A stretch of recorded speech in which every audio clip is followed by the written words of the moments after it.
Lubos na ikinalulugod ng manunulat na ibahagi ang kwentong ito ng libre at ang iyong pagtangkilik ang pinakamalaking gantimpala. Gayunpaman, kung sa tingin ninyo ay karapat-dapat ang akdang ito ng karagdagang suporta, malugod naming tatanggapin anuman inyong maiaabot. Maaari po ninyong gamitin ang QR code o ang bank account details na makikita ninyo sa inyong screen. Anumang halaga ay makatutulong upang patuloy na makalikha ng mga bagong kwento. Para sa mga katanungan o iba pang concerns, maaari po kayong mag-email sa address na nakalagay din sa inyong screen. Tandaan po na hindi ito sa pilitan kundi isang voluntaryong pagsuporta lamang. Maraming salamat po. Kung na-enjoy nyo ang mga kwento sa channel na ito, i-click mo na yung subscribe button sa baba. At para sure na hindi ka maiwan, i-on na rin yung notification bell para ikaw ang unang makakita ng bagong upload namin. Ang nilalaman ng akdang ito ay buong-buong katang-isip lamang. Lahat ng pangalan ng tauhan, mga lugar at pangyayaring inilarawan ay mula sa malikhaing imahinasyon ng manunulat. Kung mayroong mang pagkakahawig sa pangalan ng tao, lugar o insidente sa tunay na buhay man o yumao, ito ay hindi intentional at isa lamang purong nagkataon. Natapos na ang pagpupulong ng konseho ng mga kaharian, ang naging matibay na desisyon ay kinabukasan ay dapat isusuko na ng mga elfo si Dr. Al sa konseho upang kitlan ng buhay. Ayaw man ng dalawang hari ang hatol, wala silang magagawa. Makapangyarihan man ang kanilang mga kaharian, mas pinili nilang iwasan muna ang digmaan. Nakaalis na ang lahat ng hari at reyna, agad na nilapitan ni Haring Madaragit ang kanyang kasamang si Prinsesa Hagnaya. Prinsesa Hagnaya, mauna ka na sa ating kaharian, may pupuntahan pa ako, utos nito. Nais pa sanang sumama ni Hagnaya at magtanong ngunit mabilis siyang pinigilan ng hari. Ito ay isang utos, ayaw kong sasalungat ka aking kapatid na prinsesa. Nag-alala man si Hagnaya na kung ano ang balak ng hari, sinunod pa rin niya ang utos. Sa isip-isip ni Madaragit, kailangan niyang makarating agad sa kaharian ng elfo. Wala na siyang opisyal na karapatan bilang panauhin ngunit kailangan niyang maitakas ang mahal niya. Walang inaksayang oras, ginamit ni Haring Madaragit ang kanyang kapangyarihang maglaho. Sa isang iglap, lumitaw siya sa labas ng silid kung saan nakakulong si Dr. Al. Nilapitan niya ang pinto at binuksan niyon. Hindi siya nahirapan sa pisikal na pagbukas ng pinto ngunit hindi siya makapasok dahil sa mahikang pananggalang na nakaharang sa pintuan. Nang mabuksan ang pinto, nakita niya si Dr. Al na nakaupo sa kama, nakalagay ang mga kamay sa kanyang mukha at tila balisa. Napaangat ng mukha ang doktor at agad siyang lumapit sa hari nang makita ito. Madaragit, ano bang ginagawa mo rito at bakit ako nakakulong? Naguguluhang tanong ni Dr. Al habang ang kamay niya ay tila tumama sa malamig na hangin ng pananggalang. Wala ng oras, Dr. Al, madiin na sabi ni Madaragit. Kailangan nating makaalis agad. Itatakas kita ngayon. Kumunot ang noo ni Dr. Al. Itatakas? Anong ibig mong sabihin? Hindi ako aalis nang hindi nalalaman ni Haring Tigmaya. Kanina lang nagpulong ang konseho. Nagdesisyon sila na kitlin ang buhay mo bukas na bukas din. Marahas na pahayag ni Madaragit. Nagkasagutan sila. Hindi ako naniniwala, sigaw ni Dr. Al. Imposible. Wala akong ginagawang masama. Saka bakit mo ko tutulungan? Wala akong tiwala sa'yo. Baka may balak ka ring masama sa akin. Wala akong masamang balak. Kung meron man, matagal ko na sanang ginawa, sagot ni Madaragit. Dapat mong paniwalaan ang mga sinasabi ko dahil kahit si Haring Tigmaya ay isusuko ka. Makapangyarihan man kami pero iniiwasan ng lahat ang digmaan. Kapag nanatili ka riyan, papatayin ka nila at hindi ako papayag doon. Hindi makapaniwala si Dr. Al ngunit nakita niya ang desperasyon sa mata ni Madaragit. Sa wakas, napaniwala niya na isusuko talaga siya ni Tigmaya. Sige, sasama ako sa'yo, mahinang sabi ni Dr. Al. Nakahinga ng maluwag si Madaragit. Maghanda ka, Dr. Al. Agad na itinuon ni Madaragit ang kapangyarihan niya sa pananggalang. Ginamit niya ang mahika para sirain ito. Kasabay ng paggamit ng kapangyarihan, may konting nararamdaman si Dr. Al na katulad kanina bago siya nawala ng malay. Sa paggamit ni Haring Madaragit ng lakas, tanging ang mahikang pananggalang lang na ginawa nila ni Prinsesa Hagnaya ang nasira at ang pananggalang ng elfo ay nanatili. Nag-ipon pa ng malakas na kapangyarihan si Madaragit. Binuo niya ang lahat ng kanyang enerhiya at inagis sa pananggalang, sinabayan ng matinding sigaw. Napaluhod konti si Dr. Al dahil sa enerhiyang inilabas ni Haring Madaragit. Sa wakas, dahil sa matinding puwersa, nagkaroon ng maliit na butas sa pananggalang na sapat para sa isang tao. Ngayon na, Dr. Al, bilis! Sigaw ni Madaragit. Kahit nahihilo, mabilis na tumago si Dr. Al sa maliit na butas at nagawa niyang makalabas. Kasabay ng kanyang pagkalabas, biglang nagsarado ulit ang pananggalang, tila isang sirang salamin na nagbuo ulit. Biglang nagkaroon ng malakas na silakbo ng liwanag sa labas ng silid. Ilang saglit pagkalabas ni Dr. Al sa butas, biglang dumating sina Haring Tigmaya at Sandigon. "Bitiwan mo siya, Haring Madaragit!" sigaw ni Tigmaya, galit na galit at agad na napatigil sa pagitan ng dalawa. Hinarap ni Madaragit ang hari habang hawak-hawak ang kamay ni Dr. Al. "Kung ikaw ay napapayag ng konseho na isuko si Dr. Al, ako hindi, ipaglalaban ko siya." Ngunit bago pa man magkasagutan ang dalawang hari, tumingin si Dr. Al kay Tigmaya puno ng sakit at pagtataka. "Totoo ba, Haring Tigmaya, na isusuko niyo ako? Hindi ko maintindihan. Bakit? Wala naman akong kasalanan. Isa lang akong tao."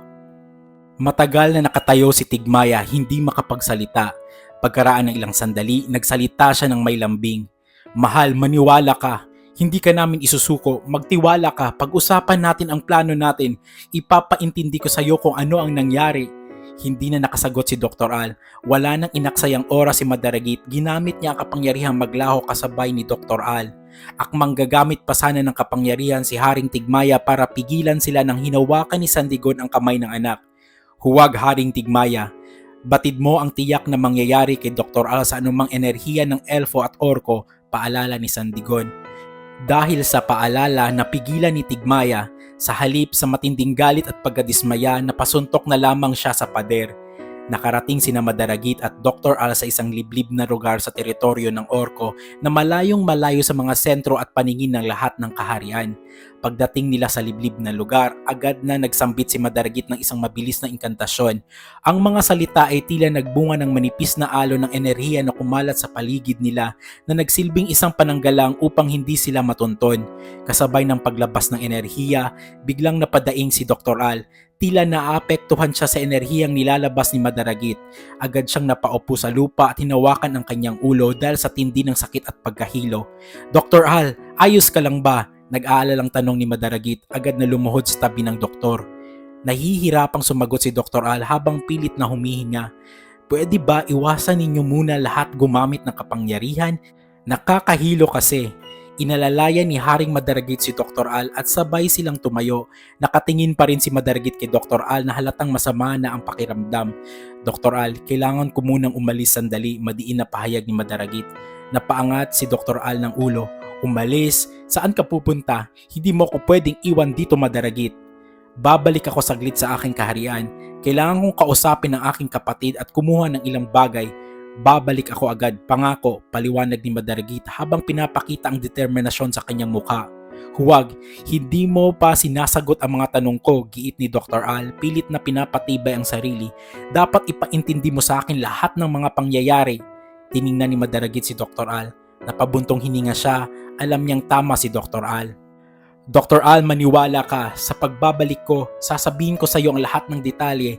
Ngunit sa ngayon, kailangan kong bilisan at maging handa. Magpahinga ka muna, ligtas ka rito," mariing sabi ni Madaragit. Pagkatapos ng kanyang sinabi, binalingan niya ang paligid. Siniguradong matibay ang pananggalang. Humarap siya sa direksyon ng kanyang kaharian at ginamit ang kapangyarihang maglaho. Biglang nagpakita si Haring Madaragit sa bulwagan ng kaharian ng orko. Agad niyang hinanap si Prinsesa Hagnaya na naroroon at tila nag-iisa at nag-iisip. Lumapit siya sa kapatid, ang mukha ay puno ng seryosong determinasyon. "Prinsesa Hagnaya, kailangan kitang kausapin. Pansamantalang pamunuan mo ang ating kaharian," diretsang sabi ni Madaragit. Napatigil si Hagnaya at tiningnan ng kapatid. "Haring Madaragit, ano? Nahihibang na ba kayo? Saan kayo pupunta at bakit pansamantala?" "Hindi ako nahihibang, Prinsesa Hagnaya.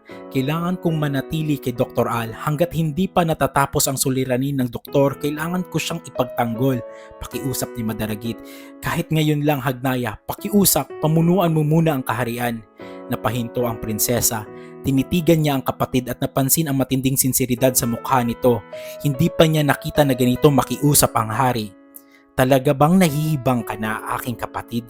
Handa mong iwan iyong pamumuno dahil sa pagmamahal. Ikaw ay naging isang magaling na hari, kaya pumapayag ako na sa pagkakataong ito tulungan ka. Agad na lumaki ang ngiti sa mukha ni Madaragit. Salamat, Prinsesa Hagnaya. Tandaan mo, anuman ang magiging pasya mo ay pasya ng hari. Lubos ang aking tiwala sa iyo, mariing sabi ni Madaragit. Ngumiti si Hagnaya bilang sagot. Alam ko ang iyong saloobin, Haring Madaragit. Ang aking mga kilos bilang pansamantalang pinuno ay nakabatay sa saloobin ng hari. Lumapit si Madaragit sa kapatid at hinalikan niya ito sa noo. Maaasahan ka talaga, pinunong Hagnaya. Yumukod si Hagnaya. Ikaw pa rin ang masusunod, mahal na hari. Wala nang inaksayang oras si Madaragit, ginamit niya ang kapangyarihang maglaho at bumalik kay Dr. Al. Sa kaharian naman ng mga elfo, hindi mapakali si Haring Tigmaya. Lumapit sa kanya si Sandigon, ang kanyang ama at ang dating hari. Ama, hindi ako nababahala sa digmaan na tiyak na magaganap dahil sa pagkawala at hindi pagsuko kay Dr. Al. Nagsimulang magsalita si Tigmaya, ang kanyang tinig ay may pag-aalala. Mas nababahala ako sa kalagayan ng doktor. Mahal na mahal ko siya, ama. Ayaw ko siyang masakop ng tuluyan ng kasamaan. Batid ko nga ang pagmamahal mo sa taong iyon at ang pagmamahal ng hari ng orko, tugon ni Sandigon. Hindi talaga nag-iisip si Madaragit. Akala siguro niya isusuko ko si Dr. Al at alam naman niya na nakakasama ang paggamit ng kapangyarihan sa harap ng doktor. Anak, kung ano man ang magiging pasya mo, ito ay masusunod, mahinahon na sabi ni Sandigon. Kahit ang pasya ko ba, ama, ay hindi mo magustuhan? Tanong ni Tigmaya, humarap sa ama. Ngumiti si Sandigon. Tapos na ang panunungkulan ko bilang hari, anak. Andito ako para magsilbi sa bagong hari, kaya anuman ang pasya mo, iyon ang masusunod. Kung gayon aking ama, pakisabihan ang mga general at sundalo na maghanda sa digmaan. Tiyak akong susugod ang lahat ng mga lahi ng engkanto sa kaharian ng orko sa panahong malaman nila na kinuha si Dr. Al. Kailangan ng mga orko ng suporta. Ngumiti si Sandigon sa pasya ng anak. Kung gayon, mahal na hari, sabi ni Sandigon habang yumuyukod, sasabihan ko ang mga general at sundalo at pagkatapos magpapadala ako ng mensahe sa kaharian ng mga orko na sa panahong ito, tayo ay kapanalig nila. Salamat, ama, sagot ni Tigmaya. Nakabalik na si Haring Madaragit sa liblib na lugar. Nakaupo si Dr. Al sa isang malaking bato na naghihintay. Agad na lumapit si Madaragit at umupo sa tabi niya. Ikwinento ni Madaragit ang lahat ng pangyayari kay Dr. Al. Nagsimula sa pagkawala niya sa sarili at kung papaano niya napalaganap ang masamang kapangyarihan sa buong dapit. Pagkatapos sinabi niya ang tungkol sa pagpupulong kung saan nalaman ang tunay na lahi ni Dr. Al at ang bantaan nito sa buong dapit. Tiniyak din niya ang desisyon ng konseho ng dapit patungkol sa pagsuko kay Dr. Al at sa pagkitil ng kanyang buhay. Pagkatapos magpaliwanag, tumingin si Madaragit kay Dr. Al ng may matinding pagmamahal at pagtatanggol. Kaya kita kinuha at itinago, hindi ako papayag na kitlan kanila ng buhay. Napuno ng lungkot at takot si Dr. Al. Kung ganoon, si Haring Tigmaya, pumayag ba siya sa hatol ng konseho? Tanong niya, ang kanyang boses ay nanginginig. Hindi ko alam, Dr. Al. Ang alam ko lang, kaming dalawa lang ni Haring Tigmaya ang tumututol sa pagpupulong. Ngunit nandoon si Sandigon. Hindi ko rin alam kung ano ang magiging pasya ng mga elfo na isuko ka ba o hindi. Ayokong magtiwala muna. Ang nasa isip ko lang ay kung paano kita ililigtas. Tinitigan ni Dr. Al si Haring Madaragit. Ang mga mata ay puno ng pagdududa at pag-aalala. Pero sa tingin mo ba talaga na isusuko ako ni Haring Tigmaya? Muling tanong ni Dr. Al, may lungkot sa kanyang tinig. Napatingin si Haring Madaragit kay Dr. Al ng mataman. Dr. Al, sabi niya, ang kanyang boses ay malumanay ngunit direkta. Umiibig ka ba sa hari ng mga elfo? Hindi sumagot si Dr. Al, tanging paghinga lamang ang naririnig. Nagsalita ulit si Haring Madaragit. Hinawakan niya isang kamay ni Dr. Al na nakapatong sa bato. Hindi naman ito inalis ng doktor. Ako na lang, Dr. Al. Ibaling mo na lang ang pag-iibig mo sa akin. Handa akong iwan lahat para sa iyo. Handa akong pagsilbihan ka sa abot ng aking makakaya. Ibigay mo lang sa akin ang pag-ibig mo. Napuno ng pakiusap ang tinig ng hari. Gusto mo manirahan tayo sa mundo ng mga tao? Papaligayahin kita, Dr. Al. Ibigay mo lang ang pag-ibig mo sa akin. Napatingin si Dr. Al kay Haring Madaragit. Ang mukha ay masalimuot. Hindi ko alam, Haring Madaragit. Nalilito ako. Hindi ko alam kung umiibig ba ako sa hari ng mga elfo. Pagkatapos bumuntong hininga siya. Lalaki ako at ngayon ay nalilito na ako. Tiningnan ni Dr. Al ang paligid at ang mga bitbit nilang problema. Hindi ko rin masasagot ang pakiusap mo. pwede akong maging dahilan ng pagkawasak ng dapit. Habang nag-uusap ang dalawa, isang kulay pulang maliit na paru-paro ang lumapit sa kanila. Binuka ni Haring Madaragit ang kanyang palad at hinintay ang paglapit ng paru-paro. Nang makadapo ang paru-paro, bigla itong naging maliit na bolang liwanag at isang boses ang narinig. Boses iyon ni Prinsesa Hagnaya. Mahal na hari, nakatanggap ako ng mensahe galing sa kaharian ng mga elfo. Pinaghahanda na nila ang kanilang mga sundalo para sa digmaan. Pinaparating din nila na ang paghahanda ay para sa panig ng mga orko. Handa silang makipaglaban sa panig natin. Pinaghahanda ko na rin ang mga general at sundalong orko. Narinig ni Madaragit ang tinig ng kanyang kapatid. Pagkatapos ng mensahe, nawala ang liwanag. Dahan-dahang tumingin si Haring Madaragit kay Dr. Al, may lungkot sa kanyang mga mata. Ang pag-asa niya ay tuluyan ng naglaho. Dr. Al, nasagot na ang tanong mo. Pinipili ka rin ni Haring Tigmaya. Tumingin si Dr. Al kay Haring Madaragit. Ang lungkot sa mukha ng hari ay hindi maitago. Patawad, Haring Madaragit, mahinang sambit ni Dr. Al. Matagal na nakasagot si Madaragit. Tumingin lang siya ng malayo bago sumagot. Dr. Al, kahit hindi mo ako kayang mahalin katulad ng pagmamahal ko sa iyo, hindi pa rin kita pababayaan. Ibibigay ko ang buhay ko sa iyo. Malayo ka lang sa kapahamakan. Hindi nakapagsalita si Dr. Al. Namamangha siya sa tindi ng pagmamahal na pinagsasabi ng hari ng mga orko. Nagpatuloy si Madaragit. Mahal na mahal kita, Dr. Al. Ang lahi ng mga orko ay kailanman hindi nagugustuhan ng mga tao sa pangkalahatan, pero naiiba ka. Doon na sumagot si Dr. Al. Hindi naman ako tao. Biglang hindi napigilan ni Haring Madaragit na halikan ang mga labi ni Dr. Al. Nagulat naman si Dr. Al, ngunit sa hindi matukoy na dahilan, hinayaan niya iyon. Wala pang ilang sandali, humahalik na rin siya pabalik sa hari. Habang naghahalikan ng dalawa, biglang may lumabas na maitim at lilang enerhiya mula sa katawan ni Dr. Al. Sa lakas ng enerhiya, napatilapon si Haring Madaragit at nagpahiga sa lupa. Si Dr. Al ay napasigaw ng malakas, isang sigaw na punong-puno ng hirap at pagpupumiglas. Kitang-kita kay Dr. Al na sinusubukan niyang kalabanin ang lumalabas na kapangyarihan sa kanyang loob. Tulungan mo ako, Haring Madaragit, sigaw ni Dr. Al. Ang boses ay halos hindi na makilala.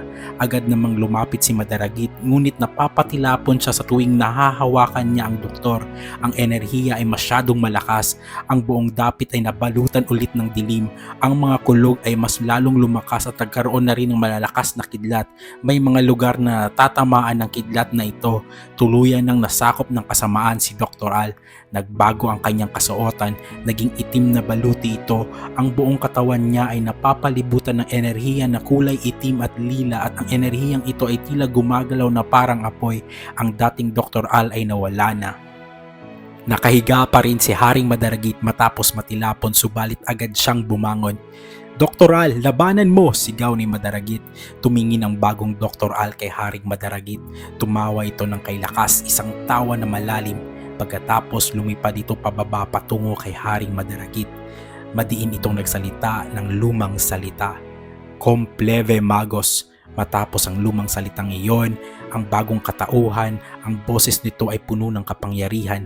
Simula ngayon, hindi na Dr. Al ang pangalan ko.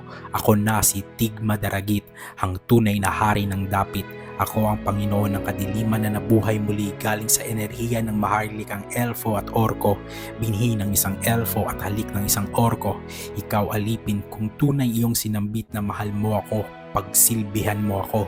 Sumagot si Haring Madaragit. Tumatayo ng matigas. Hindi ako alipin, isa akong hari. Tulad mo, makapangyarihan din ako. Hindi na ikaw si Dr. Al. Siya ang mahal ko at siya ang pinagsisilbihan ko, hindi ikaw. Tumawa ng malakas si Tig Madaragit. Kinumpas ito ang kanyang kanang kamay at agad na tumilapot si Madaragit. Hindi pa nakabangon ang hari, kinumpas muli ni Tig Madaragit ang kamay ng paulit-ulit at paulit-ulit ding tumitilapon ang hari ng mga orko. Binalutan ng maitim na lilang kapangyarihan ni Tig Madaragit ang hari at pinalipad ito. Ang hari ng mga orko ay hindi makagalaw at hindi niya magamit ang kapangyarihang maglaho. Lumapit sa kanya ang Panginoon ng kadiliman at diretso itong tumingin sa mata ng hari. Makapangyarihan ba ang sabi mo? Nakakatawa ka, alipin. Malamig na sabi ni Tig Madaragit. Nakalimutan na ba ng lahi ninyo na ang kapangyarihan ninyo ay galing sa akin, mga walang utang na loob? Ngunit tama ka, hindi ikaw ang gusto kong maging tagasilbi. Wala akong pagmamahal sa'yo, wala ka ng silbi sa akin kaya walang silbi ang buhay mo. Dahil sa kapangyarihan ni Tig Madaragit na bumabalot kay Madaragit, unti-unting nanghihina ang hari ng mga orko. Pilit pa rin siyang nagpupumiglas subalit sadyang matindi ang lakas ng kadiliman. Nawawala na ng pag-asa si Haring Madaragit habang nababalutan ng kapangyarihan ni Tig Madaragit. Subalit sa kritikal na sandaling iyon, biglang dumating sina Prinsesa Hagnaya at ang pantas ng mga orko. Kasabay nito dumating din si Haring Tigmaya, Sandigon at ang mga pantas ng mga elfo. Agad silang gumamit ng kapangyarihan ng sabay-sabay at sa lakas ng biglaang pag-atake na bitawan ni Tig Madaragit si Madaragit. Mabilis na nahulog ang hari ng mga orko ngunit sinalo siya ng enerhiya mula sa mga pantas. Bagamat na sorpresa, hindi naman napuruhan ang Panginoon ng kadiliman. Isang kumpas lamang ng dalawang kamay niya ay tumilapon ang lahat. Ganoon siya kalakas. Sa gitna ng kaguluhan, nagsalita si Haring Tigmaya na may pagmamakaawa. Dr. Al, itigil mo na ito, pakiusap. Tumingin si Tig Madaragit kay Haring Tigmaya, ang mga mata ay nag-aapoy sa itim at lilang enerhiya. Madiin itong nagsalita ng lumang salita. Regnum est tenebres dominos fate sumos erta gloria. Pagkatapos lumakas ang boses ni Tig Madaragit sa galit. Lapastangan, hindi ako si Dr. Al. Ako si Tig Madaragit, ang hari ng dapit. Dumuhod kayo. Sa kabila ng banta ni Tig Madaragit, matapang na sumagot si Haring Tigmaya. Hindi ka namin kinikilalang hari. May mga hari ang iba't ibang lahi. Iyon ang kinikilala sa dapit, mariing sagot ni Tigmaya. Nagalit si Tig Madaragit. Agad niyang kinumpas ang dalawang kamay at ngayon lahat ng naroroon ay nababalutan na ng kanyang enerhiya at hindi makagalaw. Walang nagawa ang kanilang mga kapangyarihan laban sa lakas ng Panginoon ng kadiliman. Lumapit si Tig Madaragit kay Haring Tigmaya. Hinawakan niya ang mukha nito. Ang tingin ay puno ng malamig na pag-angkin. Ikaw ang gusto kong maging tagasilbi ko. Ikaw ang napupusuan ko. Pagkatapos sabihin iyon, naging itim na liwanag silang dalawa at umalis ng kaibilis sa lugar na iyon.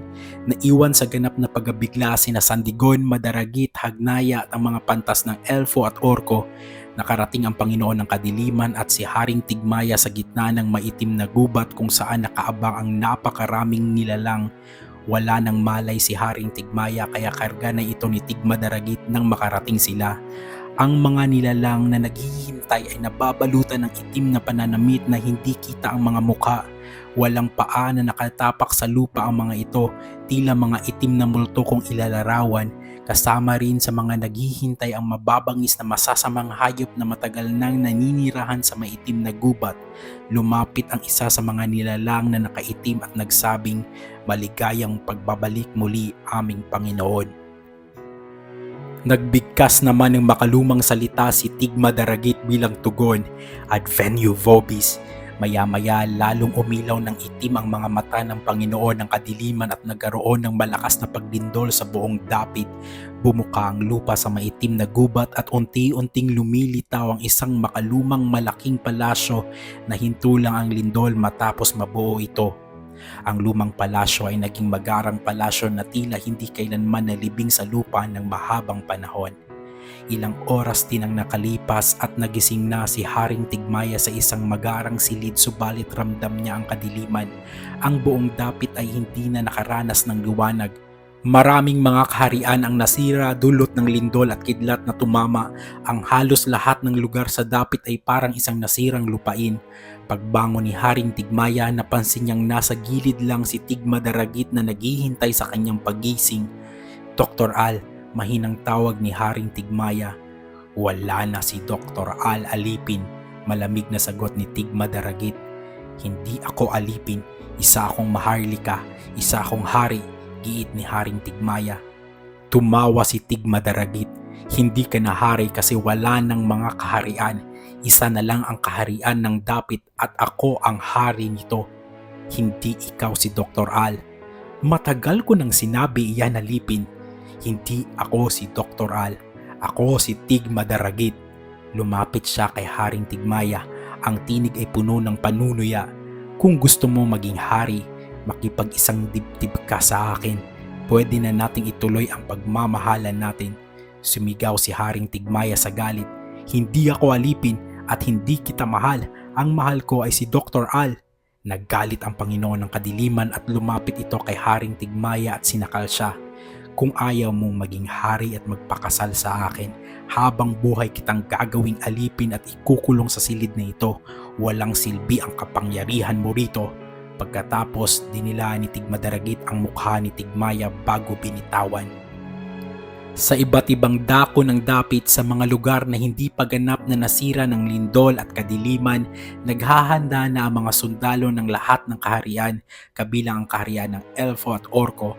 Pinagsama-sama ang lahat ng puwersa sa ilalim ng pamumuno nila Haring Madaragit, Santigon at Prinsesa Hagnaya, kasama ang mga matatalinong pantas. Isang malaking hukbo ang nabuo. Ang mga sundalong Elfo at Orko ay parehong malalakas sa lahat ng larangan ng pakikipaglaban. Hindi lang iyon, kasama rin nila ang mga tikbalang na kilala sa bilis at tapang, ang mga diwata na naghahatid ng pag-iingat at pagpapagaling, ang mga malalaking kapre na nagsisibing pader at ang mga matatalinong nuno na nagbibigay ng matatalinong kaisipan. At syempre, hindi rin nagpahuli ang mga sundalo ng mga lamang tubig na handang sumuporta sa labanan. Ang lahat ay handa na. Ang kanilang misyon, susugod sila sa madilim na gubat upang iligtas si Haring Tigmaya at pabagsakin si Tigmadaragit. Walang duda, magsisimula na ang digmaan sa dapit.